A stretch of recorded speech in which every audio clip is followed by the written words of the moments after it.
Ce, bien le bonjour à tous. Ce petit direct, il est vraiment, vraiment important. J'espère vraiment que il va vous servir et surtout que vous allez, comment dire, partager. Mais comme je disais, partager mes vidéos, moi ça m'est égal tant que vous partagez les enseignements qu'il y a dedans.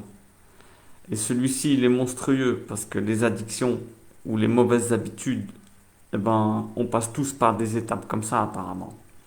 Donc écoutez, parce que ça vaut de l'or en barre. C'est une astuce qui marche. C'est une astuce qui marche plus que prouvée, plus que réussie, hein, par beaucoup de personnes. Alors je voulais, comme d'habitude, on dédicace nos cours à toutes les personnes qui n'ont personne pour penser à elles. Et à toutes celles qui ont des addictions, qui veulent s'en sortir et qui n'y arrivent pas. Qu'elles tombent sur cette vidéo et qu'elles les libèrent. D'accord? On a mis une petite plage derrière, dans le fond d'écran, pour montrer que on peut se retrouver lavé avec cette vidéo. C'est les enseignements de cette vidéo, bien sûr. Et écoutez-moi parce que je vous promets que ça peut que fonctionner. On voit que dans Matthieu 19, bien entendu, on se sert de notre livre pour l'adapter à notre vie de tous les jours. C'est pour ça qu'il a été écrit, parce qu'il nous donne des solutions pour nous sortir de toutes nos histoires. Donc, dans Matthieu 19, 23, on voit le Christ qui dit: il est difficile à un riche, je fais du paraphrase, hein, il est difficile à un riche de rentrer dans le royaume des cieux. C'est plus facile à un chameau de passer par le trou d'une aiguille. Alors là, comme on voit, il dit que c'est plus facile à un chameau de passer dans le trou d'une aiguille qu'à un riche de rentrer dans le royaume des cieux. Qu'est-ce que ça veut dire? On peut transcrire ça de plusieurs manières. Il y a beaucoup d'interprétations. Comme d'habitude, je focalise sur une. D'accord? Il y en a beaucoup de différentes. Un chameau dans le trou d'une aiguille. Première interprétation, ça veut dire que passer un animal, un chameau dans le trou d'une aiguille, c'est impossible. Mais bon, c'est le premier niveau parce que le trou de l'aiguille, c'était une porte de Jérusalem. Donc, c'est la première interprétation qui va nous servir. Qu'est-ce que ça veut dire? Il dit que pour un riche, c'est très difficile d'accéder au royaume des cieux. Et les disciples, ils disent, complètement étonnés, mais alors qui c'est qui peut être sauvé? Et Jésus, pourquoi? Parce qu'ils se disent, ouais, tout le monde aime la richesse, c'est normal que... Comment on fait? On a tous cette attraction, entre guillemets, cette addiction, de manière inconsciente. Ils disent, ils restent étonnés, ils disent, mais alors qu'est-ce qu'on va faire? Si les riches, c'est difficile pour eux, alors qu'est-ce qu'il faut? Être pauvre, ils comprennent pas bien. Et le Christ, il leur dit, pour l'homme, c'est impossible, mais pour Dieu, tout est possible. Alors là, on se dit, mais qu'est-ce qu'il raconte? Ça a l'air une réponse complètement à côté. Comme d'habitude, le Christ, quand tu lis comme ça, vite fait, on dirait qu'il te donne une réponse complètement à côté. Mais en fait, c'est parce que c'est toi qui es à côté de la plaque. Et lui, justement, il essaie de te remettre dans le droit chemin. Alors, qu'est-ce qu'il nous répond? Une réponse qui nous bouscule. Je résume. Il dit, un riche, c'est difficile pour lui de rentrer dans le royaume des cieux. C'est donc difficile pour lui d'être en paix, ici-bas et en haut, d'accord? Même si le royaume des cieux, c'est en haut. Mais c'est difficile pour un riche d'être en paix ici-bas. Pourquoi? Parce qu'il se fait du souci pour son argent. Il s'invente des nouveaux besoins. Bien entendu, quand tu as de l'argent, tu as de nouveaux besoins. Tu te contentes plus de ce que tu as, donc tu te crées des nouvelles envies. Et après, les apôtres ils disent, mais alors qu'est-ce qu'on va faire? Nous, on n'arrivera jamais à ce niveau. Si c'est difficile pour un riche d'accéder au niveau d'en haut, comment on va faire pour lutter contre ces addictions? Et là, il nous répond la réponse. Il dit, pour Dieu, pour les hommes, c'est impossible. Mais pour Dieu, tout est possible. Alors venons-en à nos moutons. Il faut que tu te rendes compte de quelque chose tout de suite dans ta vie. Écoute-moi bien, parce qu'il y a des trucs dans ta vie, ça va être impossible de t'en sortir tout seul. C'est l'intervention de Dieu, uniquement. Ça va relever du miracle. Écoute bien ce que je te dis, surtout en ce qu'il en est des addictions. C'est très très difficile de s'en sortir par la médecine, des trucs comme ça. C'est uniquement des miracles. Moi, je te propose un chemin beaucoup plus rapide. Je te propose un chemin beaucoup plus rapide. De quoi on est en train de parler? De certains traits de caractère, de la colère, de la peur. Attention, tout ça, ça compte dans ces mauvaises attitudes et les addictions. La colère, ça peut devenir une addiction. Si ton mode de réponse à la maison, une fois ou deux, c'est la colère, petit à petit, tu prends l'habitude et tu te retiens plus après.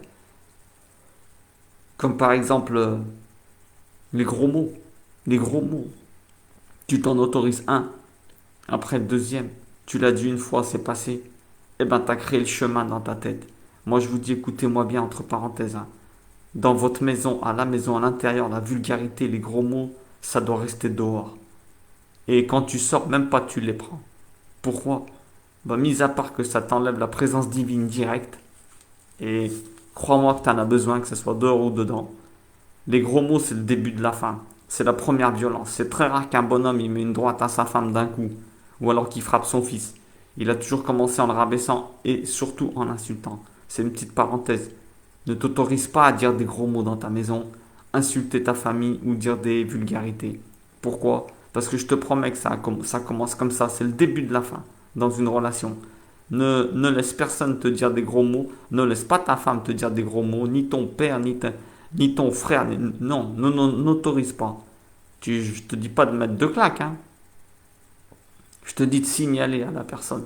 Tu signales. Eh, s'il te plaît, parle pas comme ça. Tu vois ce que je veux te dire? Tu rentres pas en conflit, mais tu signales. Tu forces pas, mais tu signales. Et toi, ne t'autorise jamais parce que je te promets que la bouche, elle va plus vite que la tête. Et petit à petit, tu vas te retrouver à en dire sans t'en rendre compte. Et même toi, quand tu vas être tout seul. Rien de pire. Donc, c'est une addiction. Une mauvaise attitude. La peur. Si tu as peur de tout, au bout d'un moment, tu auras peur. La violence, j'en parle même pas.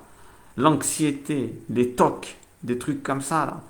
Tout ce qui est une addiction, le café, allez, on parle de café, le coca, des trucs comme ça, là. Les jeux d'argent, tout type d'excès, l'alcool, la drogue, la cigarette, le sport, peut-être un excès aussi, le sport. Quel que ce soit, rester sur Facebook tard le soir, rentrer, aller regarder les murs des gens, faire de la, comment dire, du voyeurisme caché, tomber amoureux, allez, le plus violent, tomber amoureux d'une femme ou d'un homme qui est pris par un autre. Alors ça, on va dire, comment dire, de plus loin, l'addiction la plus difficile à encaisser, c'est là. Parce que tu tombes amoureux et la femme, elle est à quelqu'un d'autre. Alors maintenant, c'est difficile parce que l'addiction, tu vois, tu penses devenir fou. C'est comme si quelque chose prenait le contrôle de toi à l'intérieur de toi. C'est pas une blague, t'as vu. Donc, c'est très très difficile. C'est une attraction très difficile. Parce que, comment te dire, tu, il faut faire attention. Il faut faire très attention parce que ça t'active le circuit de récompense. Tu vois, toi tu es mal et quand tu fais ton addiction, eh ben, le problème il est là. Ça t'apporte le circuit de récompense. D'accord? Alors il faut faire très attention parce que, première chose qu'il faut savoir, c'est que si tu te rends pas compte de ton problème, si tu n'es pas conscient de ton problème, on ne peut pas t'aider. Tu vois ce que je veux te dire? Tu veux savoir si tu as un problème? Eh ben, c'est très facile. Est-ce que tu dirais à ton fils de le faire, ce que tu fais? Si tu me dis, oh, ben, c'est pas grave, tu dirais à ton fils de le faire? Non. Alors, si tu le dis pas à ton fils, qu'est-ce que ça veut dire? Eh ben, ça veut dire que si c'est pas bon pour ton fils, c'est que c'est pas bon pour toi. Tu vois ce que je veux te dire? On parle d'une addiction, c'est quoi? C'est quand, comment te dire? C'est un truc que tu n'aurais pas honte de raconter à tes petits-enfants plus tard. Eh ben si tu as honte, ça veut dire que c'est une addiction, c'est quelque chose de mauvais, une mauvaise habitude.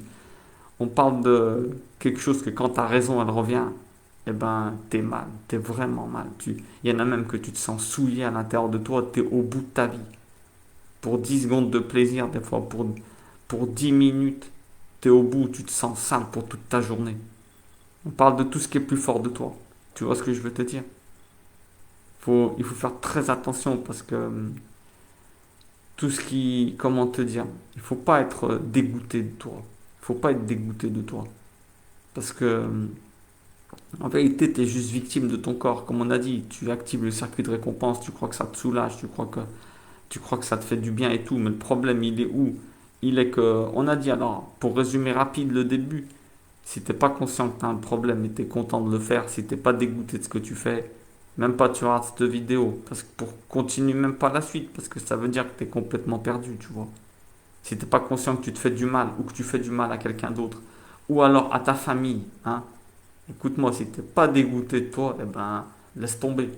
C'est pas. Quand je dis dégoûté de toi, c'est dégoûté quand tu fais l'acte, pas de toi, hein. Dégoûté de ce que tu as fait et être conscient que ce que tu fais, c'est pas bien. Si t'es pas conscient que c'est pas bien pour toi et pour les autres, pour ta famille ou pour qui que ce soit, bah laisse tomber. Tu vois, trace ta route, éteins cette vidéo, même si, allez, écoute-la pour donner les conseils à d'autres. Maintenant, je vais te dire un truc. Pourquoi on peut se sortir de toute addiction? Eh ben, je vais vous donner la preuve tout de suite. Faut pas être dégoûté de toi et croire que tu n'y arriveras pas. Tu es juste victime de ton corps. Allez, je te le prouve tout de suite. La preuve, c'est que t'es pas né comme ça. Tu n'es pas né en fumant. Tu n'es pas né en buvant. Tu n'es pas né en étant violent. Donc, tout ce qu'on te propose ici, là, cette vidéo, la seule chose qu'on te propose dans cette vidéo, c'est un retour à l'origine. C'est un retour à l'origine. Parce que le reste, ça t'a été créé. Tu vois ce que je veux te dire.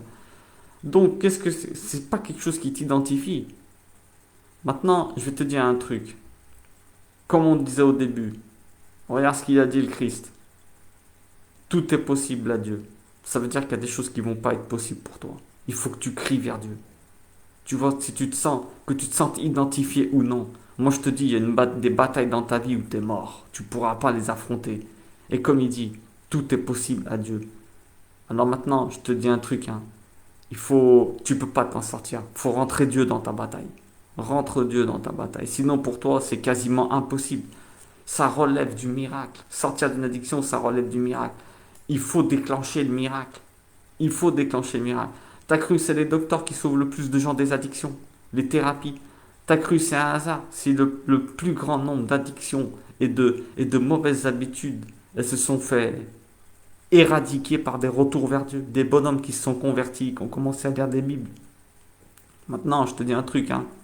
La Bible, c'est le livre qui a sorti le plus de monde de l'alcool, qui a changé des assassins, des violeurs, des frappeurs d'enfants, qui a enlevé des gens du tabac, des addictions terribles. C'est pas une plaisanterie. C'est celle qui arrange le plus de personnes en prison. Maintenant, je vais te dire un truc, hein. Combien ils ont promis à Dieu, si j'arrête de boire, mon fils se guérit. Combien il y en a, ils ont dit, si j'arrête de boire, Seigneur, eh ben guéris mon fils. Quand ils avaient son fils malade. Hein?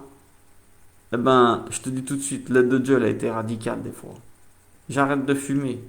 Si mon fils, il se guérit. Quand tu promets un truc dur comme ça, l'aide de Dieu, elle est radicale. Maintenant, il ne faut pas croire que tout ça, ça t'arrive pour rien. C'est pas gratuit. Pourquoi? Eh ben, c'est parce que quand tu vas t'en sortir, tu pourras certainement en aider d'autres à en sortir. Je te parle même de la cigarette, hein, parce que la cigarette, c'est terrible aussi. Comment te dire? Dieu, il a des plans énormes pour toi. Alors concrètement, il faut rentrer en guerre avec tes meilleures armes. C'est laquelle ta meilleure arme? Crier vers Dieu. Il faut le mettre dans ton combat. Mets-toi à genoux, mets-toi à genoux.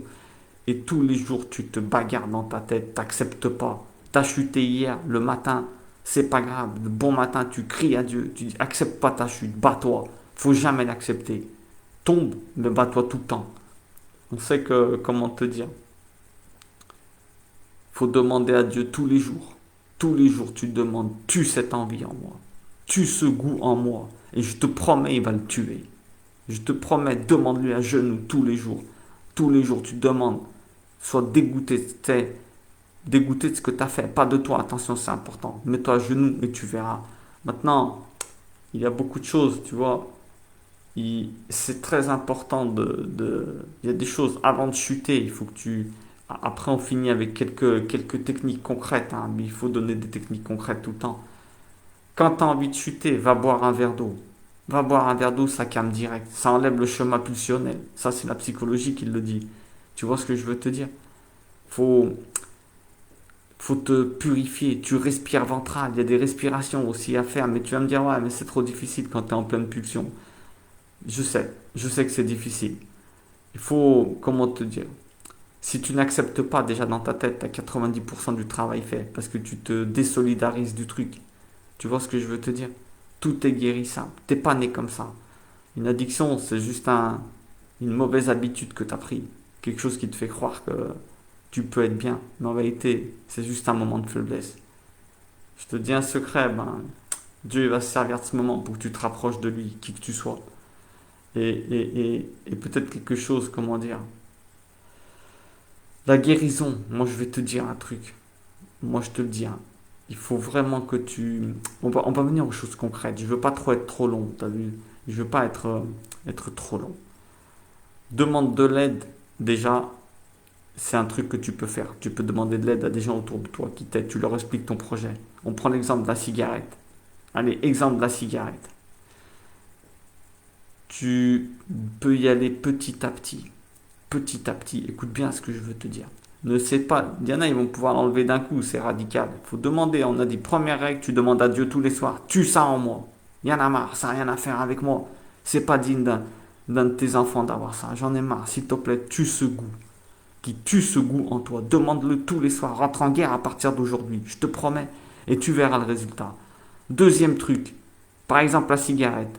Tu fumes. Eh ben, écoute-moi bien. Fume dans la journée, mais pas au moment où la cigarette, elle t'appelle. Quand elle t'appelle, tu lui dis, chut, c'est moi qui. Tu casses le moment. Tu vois ce que je veux te dire? Tu prends le contrôle. Par exemple, la cigarette du matin à 10 heures, tu lui dis, je vais te fumer, mais pas à 10 heures. C'est moi qui vais fumer quand moi je dis. Tu comprends ce que je suis en train de dire? Comme ça, tu ne stresseras pas. Tu élimines le stress. C'est juste que tu prends conscience que tu veux prendre le contrôle. C'est très important pour toi. Tu élimines le moment. Tu dis, laisse tomber. Tu dis, je vais te fumer après manger, mais pas tout de suite. J'attends un quart d'heure. Chaque fois, tu casses et tu fais un moment différent. Tu vas casser les schémas, tu vas prendre le contrôle et au bout d'un moment, tu diras, bah, je peux attendre encore une demi-heure. Et petit à petit, tu vas réussir à prendre le contrôle avec cette technique aussi. Et petit à petit, bien entendu, Dieu il tuera l'envie en toi.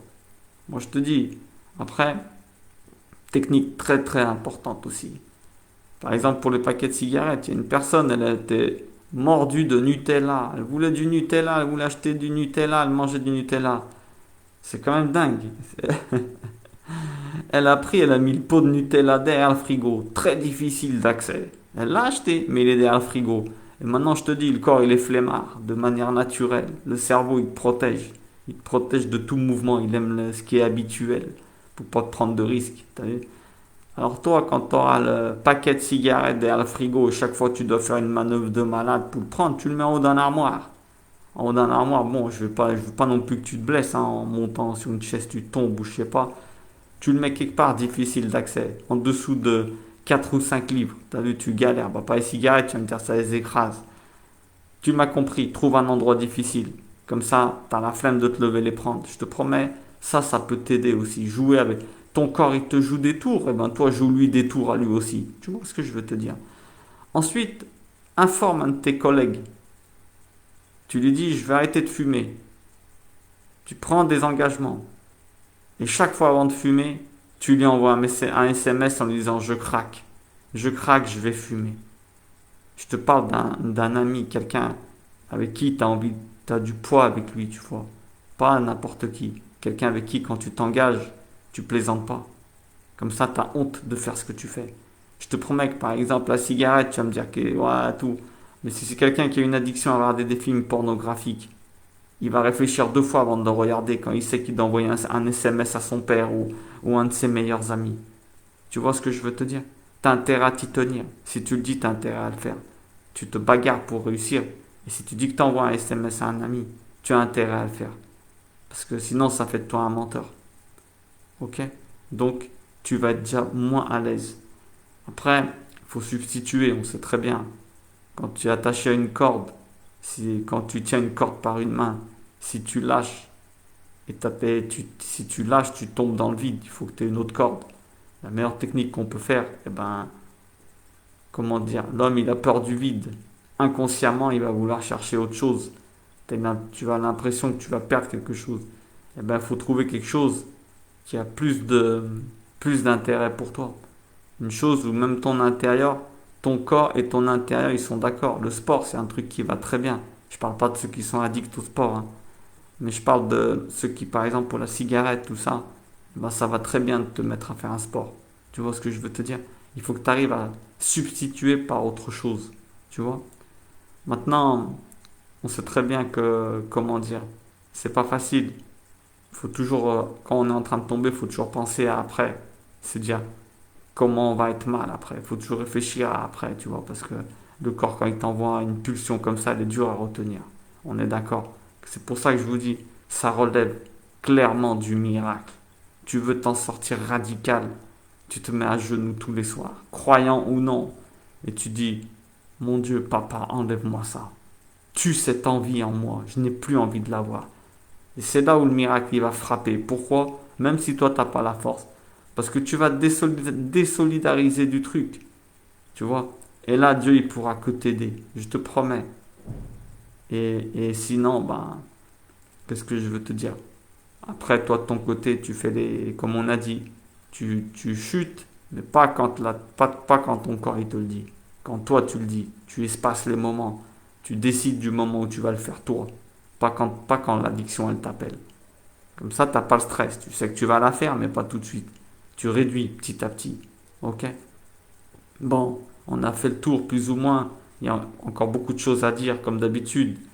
Il nous arrive parfois d'oublier, de regretter d'avoir dit d'autres choses ou non. Mais je crois que avec ça, vous avez de quoi vous en sortir. Je vous promets. Croyez en vous. Ne paniquez pas. Ne croyez pas que l'addiction elle est plus que vous, parce que c'est faux. Vous n'êtes pas né comme ça. C'est complètement faux. C'est un retour à l'origine qu'on vous demande. L'origine, ton origine, c'est Dieu. Donc, qu'est-ce que tu fais? Demande à Dieu de t'aider. Demande à Dieu de t'aider. Parce que cette addiction, eh ben, elle t'est venue par rapport à ton vécu. Comme on dit, tout le monde peut s'en sortir. Pourquoi? Rappelle-toi bien de ça. Parce que tu n'es pas né comme ça. Tu n'es pas né comme ça. Ça relève du miracle d'en sortir. Demande à Dieu tous les soirs, secrètement, sans le dire à personne. Et je te promets que tu vas avoir des résultats.